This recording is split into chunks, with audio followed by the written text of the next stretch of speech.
Well, I want to switch a little bit to a crash course on crypto and Bitcoin, and specifically thinking about people who are maybe crypto curious or dabbling but aren't deeply savvy. Yeah, give us a basics kind of 101 as far as what should people be thinking about when it comes to Bitcoin and crypto. Why are you excited?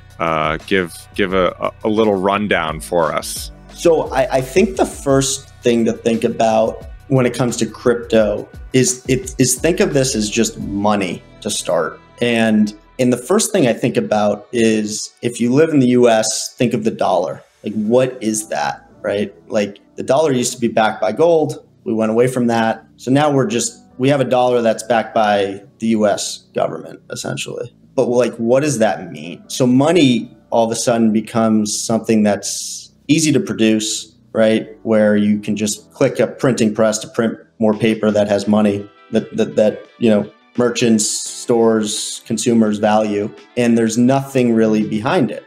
And I think when you think about really what money is, you start to realize that over the history of time, right, it used to be seashells, right? It's been a variety of different things in this world that humans value. And I think when you think about that, it's like, well, no shit, there's going to be a new form of money in the future, right? In 500 years, I don't think we're going to have the dollar. The question is then, okay, well, why is Bitcoin maybe a better form of money than the dollar?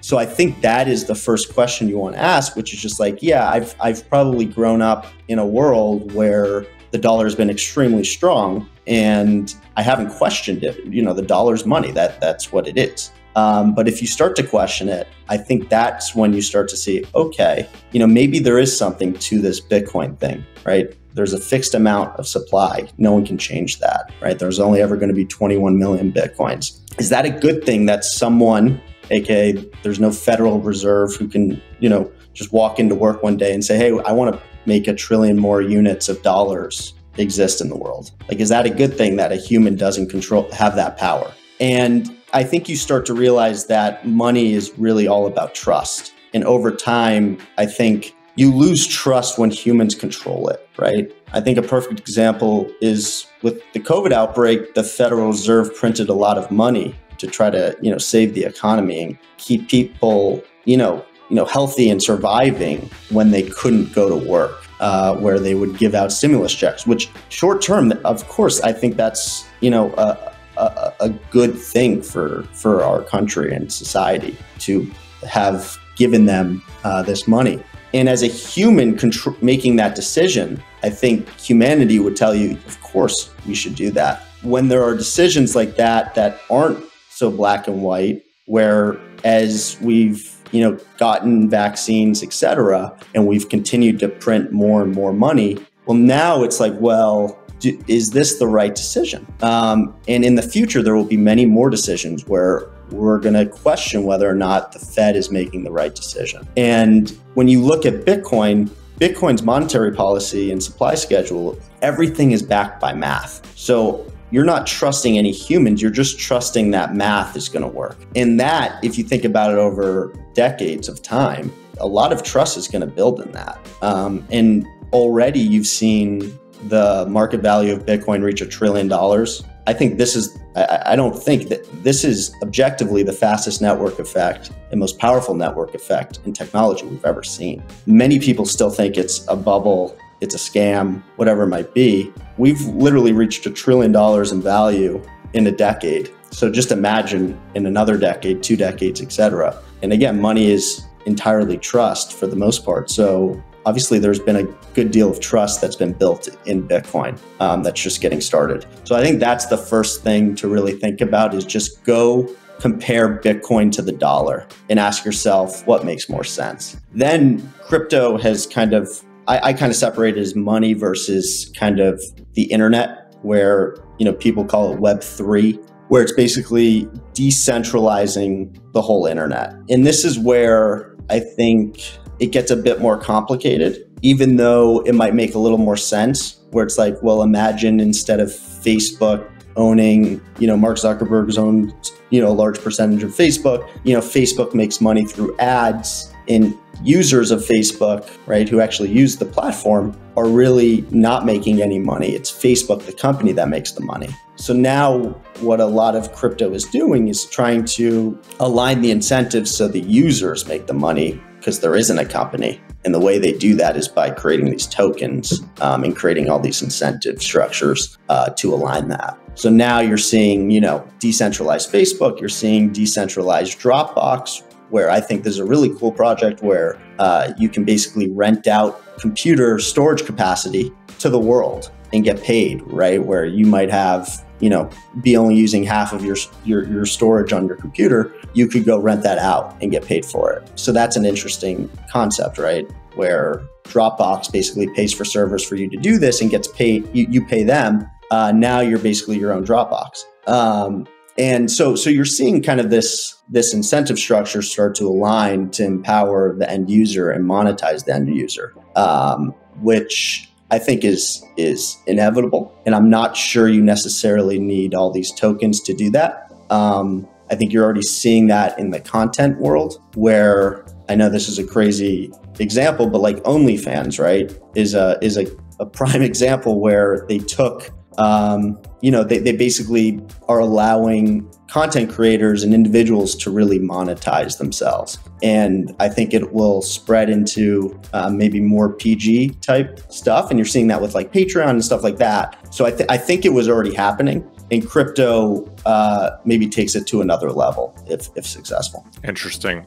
And for the retail investor, the average Joe, you gave a great breakdown of kind of Web3 and that side of crypto and Bitcoin. How would you advise, or maybe advise isn't the right word because it sounds too formal, but how would you think about allocating or investing money into Bitcoin versus other coins? And for someone who's new to the game, I mean, what basic advice or thinking would you provide? Yeah, I always think about risk reward. Like, the newer the project, the more risk it is, right? Inherently. So Bitcoin's the oldest product. So by that metric, it's the least risky cryptocurrency. In terms of, so weighting a portfolio would be just kind of what is your risk appetite, right? Obviously, crypto as a whole, including Bitcoin, is, very much risk on, right? The volatility is pretty extreme. And that's a lot of kind of quantitative way to, define and measure risk. So I think the first thing for me is always, well, what is leading this market? If you knew how the dot-com bubble would kind of play out and, Amazon still being around, if you could pick, the Amazon of crypto, you'd probably put the majority, your, allocation into the Amazon and then probably get a little more risk on with some other stuff. And that brings into time horizon, right? So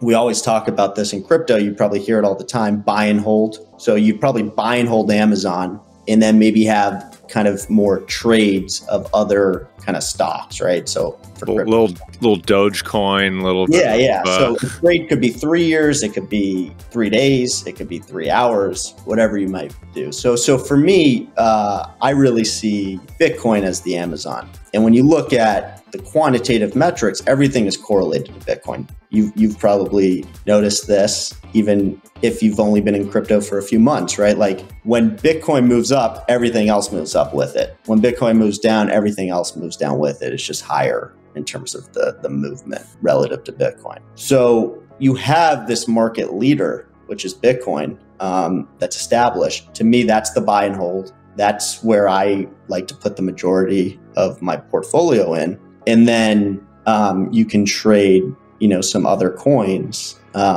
where right now Ethereum is the second biggest coin. Well, is there going to be an Ethereum competitor that overtakes it? Maybe that's a 2-3 year trade for you, right? Where you evaluate the variety of different platforms that are trying to compete with Ethereum. And obviously, if they overtake it, assuming from a dollar perspective, the coin appreciates, that's a good trade. So I think, having a diversified portfolio makes sense, but I think you definitely want to weight a lot of it into Bitcoin. And then for someone who wants to go deeper, who wants to immerse themselves in this world, communities, what resources, books, podcasts, what do you recommend? Yeah, so I think crypto Twitter is very active. Yeah, it's a wild place. But it's very educational. So I would definitely get into crypto Twitter, and from there, that'll get you into a bunch of different podcasts, books, etc. CoinDesk is kind of a leading website for news in the crypto space. In terms of books, I think the Bitcoin Standard is a good book. So is Bitcoin Billionaires about the Winklevoss twins. That's a fun read. I think if you start there, you'll start to really get it. I like a lot of articles, reading, those on, specifically like what is Bitcoin. When I first started, I would send out this article that was like, explain Bitcoin to me like I'm 5 years old. And some people would get offended by that. But it's like, that article, you can go find it out there. It's great place to start in understanding Bitcoin, because so many people try to understand Bitcoin as if they're like technology experts. It would be like, explain to me email. Well, you can just send a message to anyone in the world. How does it work? Well, there's cryptography and all this stuff that's behind it. I have no idea how it works, right? Most people have no clue, but they know the end result and how to use it. And I think that's the same thing with Bitcoin. I can send money anywhere in the world. Well, how does it work? Well, it's a lot more complicated, but you know how to use it. I can tell you how to use it. It's very, straightforward, and you know the end result. So I think keeping it simple and understanding just kind of why it exists and how it largely works at a high level is a great place to start.